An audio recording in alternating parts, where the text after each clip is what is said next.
East and is focused on three primary objectives: supporting Israel's right to defend itself from terrorist attacks, deterring a broader conflict in the region, and ensuring force protection for our troops. And allow me to just briefly address each of these. Since Hamas's cruel terrorist attacks on Israel on October 7th, the United States has rushed security assistance to Israel to enable Israel Defense Forces to restore security and protect the Israeli people. And as we've highlighted, this includes capabilities requested by Israel to include precision-guided munitions, small-diameter bombs, artillery ammunition, Iron Dome interceptors, and other critical equipment. We continue to stay in close contact with our Israeli partners on their defense needs and remain committed to the security of Israel. We also continue to underscore the importance of safeguarding innocent civilians in this conflict, both Palestinian and Israeli, and ensuring the delivery of humanitarian aid to those in need. Since that Hamas terrorist attack, we've also been crystal clear that we do not want to see the situation in Israel widen into a broader regional conflict. And as you've heard President Biden, Secretary Austin, and other senior U.S. leaders say, our message to any country or group thinking about trying to take advantage of this situation to widen the conflict is don't. We've already deployed a significant number of additional U.S. military capabilities into the region to bolster our regional deterrence efforts, strengthen our capabilities there, and enhance our ability to respond to a range of contingencies. In addition to the capabilities that we've already announced, I can also confirm that the New Jersey Air National Guard's 119th Expeditionary Fighter Squadron arrived within U.S. Central Command's area of responsibility today, with additional F-16 Fighting Falcon Squadron bolstering U.S. posture to deter further aggression in the region. Again, it is our aim to avoid any regional expansion of Israel's conflict with Hamas, but we stand ready and prepared to protect and defend our partners and our interests, and will act to do so. Finally, in terms of force protection, the message is simple. As Secretary Austin has consistently made clear, we will take all necessary measures to defend our troops and our interests overseas. And with that, happy to take your questions. And we'll go to Associated Press, Lita Baldor first. Hi, thank you. A couple things just for some quick clarifications. Pat, can you give a better sense of what the total number of attacks against U.S. bases in Iraq and Syria has been? Was there an additional one today or not? Can you just kind of sketch us out, because there's been a lot of kind of haphazard reporting on the numbers and how many people were injured in addition to the contractor that we know died from the cardiac arrest. And then I have one other thing. Thanks, Lita.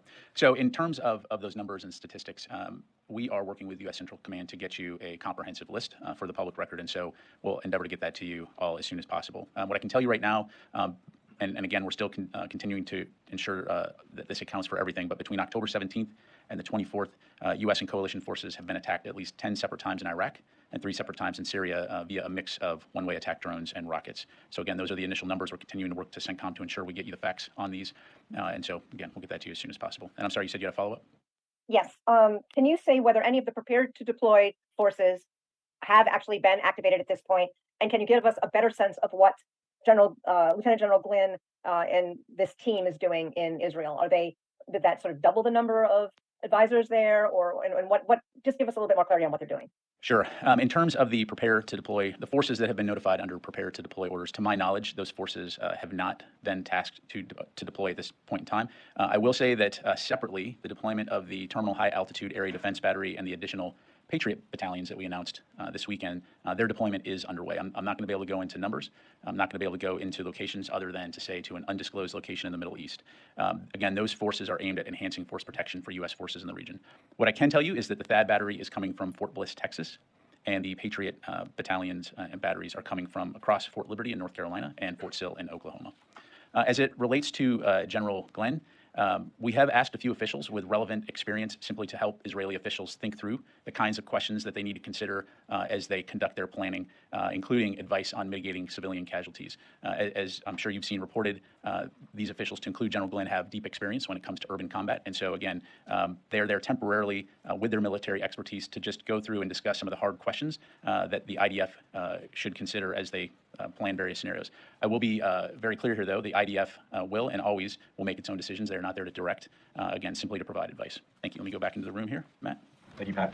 Can you say what, if any, efforts the U.S. is making to prevent future attacks on U.S. forces by these Iran-backed militias in the region? Have there been any counterstrikes so far, any kind of efforts to thwart future attacks? And if not, why not? Yeah, thanks, Matt. Well, again, as we announced this weekend, we are posturing additional forces in the region for 2 reasons. 1, again, to bolster our broader regional deterrence efforts, and 2, to send a clear message that we will protect our forces. We will always maintain the inherent right of self-defense. And if there is a response, should we choose to have one, we would do that at a time and place of our choosing. Thank you. Megan? A group of senators sent a letter to OSD yesterday about a new over-the-counter birth control pill requesting that TRICARE cover it. Has OSD received it, and does OSD plan to respond by the end of the month as the senators requested? Yeah, thanks, Megan. So I don't have anything to provide on that. I'll take that question. As always, we will respond to Congress appropriately, but I'll take that question for you. Thank you. Rio. Thank you very much. Please let me ask you about China. The Chinese Defense Minister Li Shangfu was officially removed today. So does the Pentagon believe the top defense leaders' engagement between the U.S. and China is more likely to happen because China argues that sanctions on Mr. Li was a major obstacle for the meeting? Yeah, thank you for that. I've seen the press reports. As I'm sure you can appreciate, I'm not going to comment on Chinese military personnel policy or moves. I will say that we still believe that it is very important for the senior leaders of our two nations to continue to engage, to include between our two militaries. And so we will continue to seek opportunities to keep those lines of communication open to prevent potential miscalculation. Thank you very much, sir.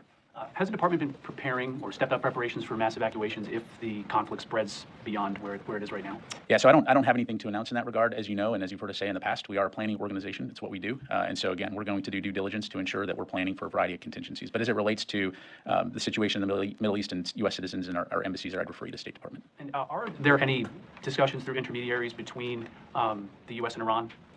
So again, on the diplomatic side, I'd refer you to State. Certainly from a DoD standpoint, our focus is on communicating with our partners in the region. You've seen us read out several calls, to include one today with the Secretary. I think it was today. It may have been tomorrow. It all blurs together, or yesterday rather. With Secretary Austin and his Iraqi counterpart. So again, that continues to be our focus. Carla. Thanks. Following up the latest question, do you believe that these at least 13 attacks on U.S. forces in Iraq and Syria, do you believe that Iran is responsible for these? Were these all conducted by Iranian-backed proxies? Well, I think we've been pretty clear on this, and my colleagues at the White House yesterday talked about this as well. We know that the groups conducting these attacks are supported by the IRGC and the Iranian regime. What we are seeing is the prospect for more significant escalation against U.S. forces and personnel across the region in the very near term, coming from Iranian proxy forces and ultimately from Iran. So by virtue of our announcement over the weekend, we are preparing for this escalation both in terms of defending our forces and responding decisively. And I just want to emphasize the point that I made earlier, which is that we always reserve the right to defend ourselves, and we will never hesitate to take action when needed to protect our forces and our interests overseas. At this point, can you confirm which Iranian-backed militias are responsible for these attacks? Again, I'm not going to go into specifics here from the podium other than to say that we know that these groups are Iranian proxy groups. And lastly, can we get a breakdown of the injuries that have occurred based on these attacks? And have there been any TBIs that have occurred as a result of these attacks as well? Yeah, again, we'll come back to you on that. Thank you. Jeff. When were the most recent attacks? You mentioned 10 in Iraq, 3 in Syria. When were the most recent of these attacks? And separately, can you confirm that the Carney used its 5-inch gun to shoot down some of the drones launched by the Houthis? Yeah, so in terms of the Carney, Jeff, I'm just not going to go into specifics on its defensive systems. And as far as the attacks go, I can confirm, and I think I talked about this yesterday. We had the attempted attack at Antanf garrison in Syria. No casualties or damage to infrastructure. I am aware that there are data miner alerts out there talking about another potential attack today, so we're looking into that. I just don't have any information to provide. But again, it is our intent to be able to confirm the details of these attacks since they've begun and make that available to the press and to the public. So that two reasons. One, you asked the question, and two, we're very sensitive to the fact that there's a lot of misinformation out there right now about whether attacks have occurred or not. And so we'd like to have something in the public record so that we can have a basis for truth as we go forward on this. Thank you. Chris, and then I'll come back to you, Joe. Thanks, Pat. A couple questions. Just to follow up on the attacks. Do you have, or did any of the attacks in Syria come from inside Iraq? Chris, right now, I just don't have that level of detail to provide. Okay, and then second question. You've highlighted there's a very near-term threat, but it will take some time for these additional forces, the carrier, to arrive. So what steps are you taking right now in near-term deterrence to prevent attacks? Yeah, so to be clear, we have significant capabilities in the theater right now. Right? I mean, you've got the Ford that's in the Eastern Mediterranean. You've got an expanded number of fighter aircraft throughout the region, in addition to the naval assets that are already in the Central Command AOR. So there should be no confusion whether or not we have the ability to respond to any potential threats right now. The announcement over the weekend, as it highlighted, is intended to enhance those capabilities and sustain those capabilities for as long as we may need in order to continue to both deter and protect our troops. And one final quick question. Do you have an update on the number of C-17 flights that have gone into Israel? I do not. I do not. I can tell you that we are conducting regular near-daily missions to provide them with support, but I can take that question and we'll see what we're able to provide on that. Let me go to Joe, and then I need to come back to the phone here. Thank you. Quick question. Could you say on the record if the Houthis have mid-range missiles that can reach Israel? Yeah, thanks, Joe. So I'm not really able to get into specific intelligence.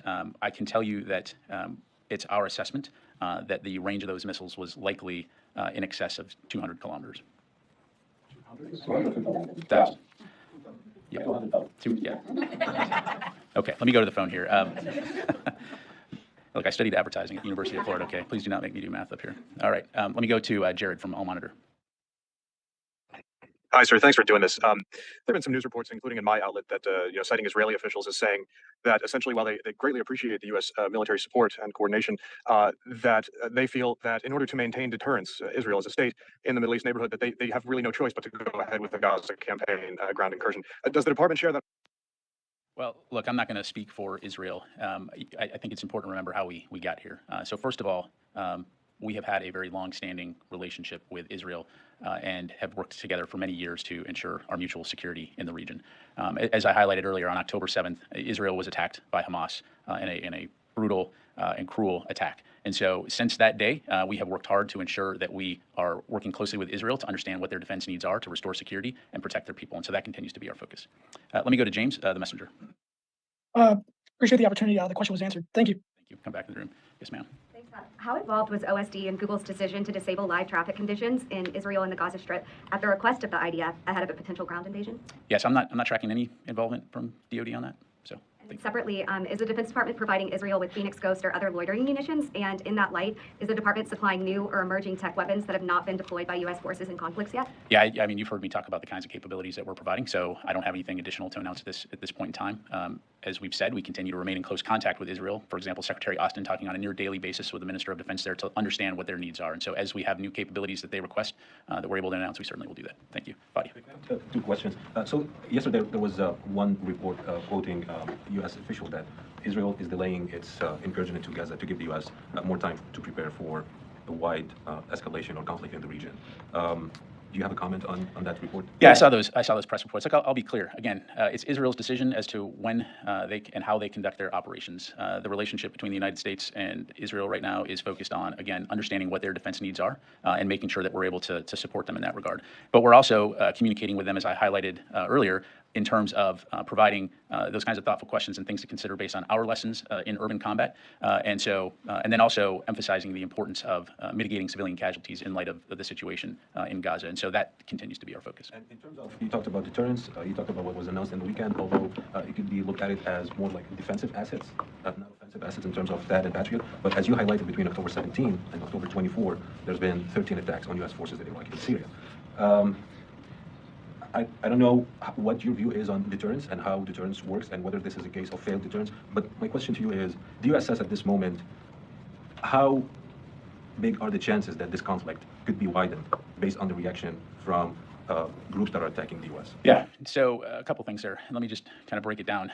So first of all, to your point, our focus, there's a couple different things at play here, and I think it's important to separate them into their parts. There's the situation with Israel and Hamas and their efforts to defend themselves against Hamas. And so, as I mentioned at the top, we're focused on supporting their defensive needs in order to protect their people. As we put these additional assets into the region, it again is meant to deter a wider conflict and to message those who might seek to make it a regional conflict that would be a very bad idea. Okay, those capabilities give us options. They give us a wide range of capabilities to respond to a multitude of potential contingencies. You heard me talk yesterday. No one wants a broader regional conflict, and so we're going to continue to not only ensure that we have those capabilities in the region, but continue to communicate clearly with our partners and our allies throughout the region directly, and then also via messaging of these capabilities to potential adversaries or bad actors in the region. Separately, we have forces in Iraq and Syria that are there for one purpose only. Our forces in Iraq are there at the invitation of the government of Iraq to assist them in the campaign to defeat ISIS, ensure the lasting defeat of ISIS. Our forces in Syria are there as part of the campaign to ensure the enduring defeat of ISIS. So as you see these Iranian proxy groups, and it's not the first time that they've done this, attempt to destabilize, attempt to divert attention, what I'm saying is that we are going to take appropriate measures to protect our people so that they can stay focused on the mission. So right now, this conflict in Israel is contained to Israel and Israel fighting Hamas, and that will continue to be a focus of ours. But we're also not going to hesitate to protect our people when they're in harm's way doing important national security missions like the Defeat ISIS mission. Thank you. Laura. Thanks, Pat. Just to clarify on the missile that was launched from the Houthis, you said its range is in excess of 2,000 kilometers. Is that correct? Correct. So you assess that the Houthis do have missiles that can reach Israel? Correct.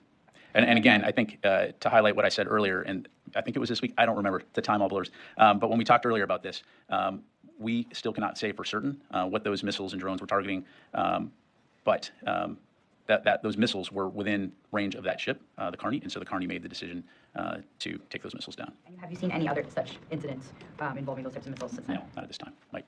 The munitions requirements for Israel and Ukraine are, for the most part, not in conflict, with the exception of 155 millimeter howitzer rounds. What's the Pentagon Defense Department doing to ensure that their needs, as well as U.S. military's own internal needs, to have a supply of those rounds are on hand? Yeah, great question. So a couple of things. As you know, we have been working closely with industry, not only in the United States, but working with our allies and partners and their defense industrial base to look at ramping up production of 155. In fact, just last week, the National Armaments Directors again met as part of the Ukraine Defense Contact Group process to again look at how we can continue to increase that production. We are confident that we can meet both Israel's needs and Ukraine's needs going forward. I would also highlight again, as you know, the White House provided a supplemental last week, a request to Congress for additional funding. And so, of course, those resources would be very welcome in terms of going forward to ensure that we're able to continue to provide the level of support that we need to both Ukraine and Israel. But we are confident that we have what we need to be able to support them, at the same time ensure that our military readiness stays at the threshold that it needs to. We will not sacrifice our own military readiness when it comes to defending the nation. Thank you. Let me go back to the phone here. JJ from WTOP. Yeah, thanks, General, for doing this.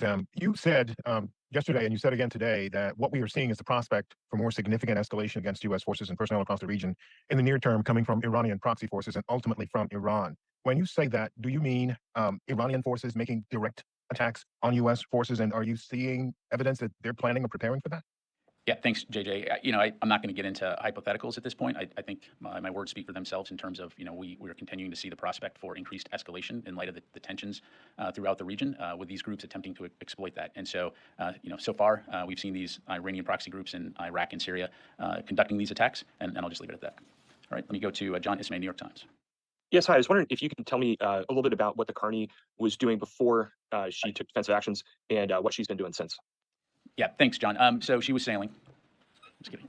I don't have any specifics to provide in terms of beyond. Obviously, we have a variety of assets in the region, as you know, that are supporting our both national security interests and our regional security interest. In terms of the current disposition of the ship, I don't have anything to provide on that at the moment. Let me go to Phil Stewart, Reuters.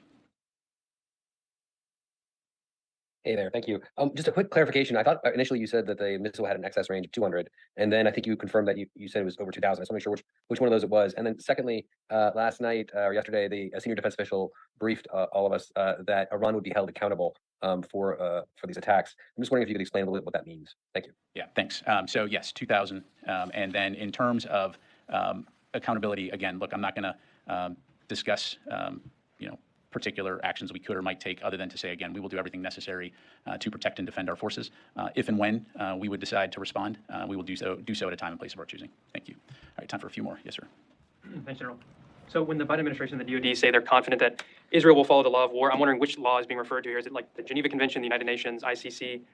Last week we saw an Israeli strike hit the St. Porphyrius Greek Orthodox Church, which killed about 18, including some family members of former U.S. Congressman Justin Amash. So I'm just wondering if attacks like those are in line with the laws of war that the DoD is applying. Yeah, look, so I'll let Israel talk to its operations. In our communications with the Israelis, again, we continue to encourage them to abide by the laws of war. We are both democracies, we are both professional militaries, and we understand the importance of doing so. Again, I will also highlight the